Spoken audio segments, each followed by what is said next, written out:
வணக்கங்க. நான் வளர்மதி முருகேசன் பேசுகிறேங்க. எங்கள் வீட்டில் திருவாசகம் முற்றுதல் வச்சேங்க. உங்கள் கூட ஒரு வீடியோ எடுத்து ஷேர் பண்ணிக்கிறேங்க. அந்த காலத்துலலாம் பார்த்திங்கன்னா திருவாசகம் தெருவுக்கு உட்காந்து படிப்பாங்க. 1950, 40, 60லாம் பார்த்திங்கன்னா. அப்போ பார்த்திங்கன்னா ஒருத்தவங்க இறந்து போயிட்டாங்கன்னா அவங்க வீட்டுகள்லேயும் போய் படிப்பாங்க. இந்த திருவாசகத்தை பரப்புறதுக்கு எவ்வளோ வேலை செய்யணுமோ அவ்வளோ பெரிய ஆளுங்க ரொம்ப கஷ்டப்பட்டாங்க. ஆனால் இப்போ இந்த திருவாசகம் ரொம்ப பிரபலியமாக ஆயிடுச்சு.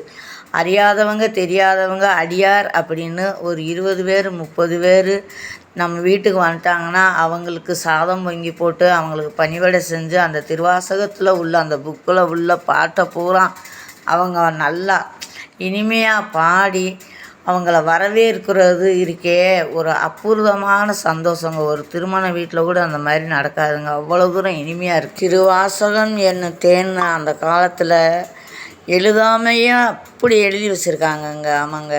சொந்தங்க யார், பந்தம் யார், கூட பிறந்தவங்க யார், பெற்றவங்க யாருங்க.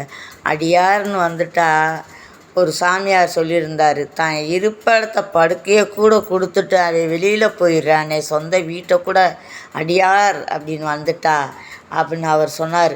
அதே மாதிரிங்க திருவாசகம் முற்றுதல்னு வரைக்கையில் ஜாதி இல்லை, வேதம் இல்லை, மதம் இல்லை, எதுவும் கிடையாதுங்க.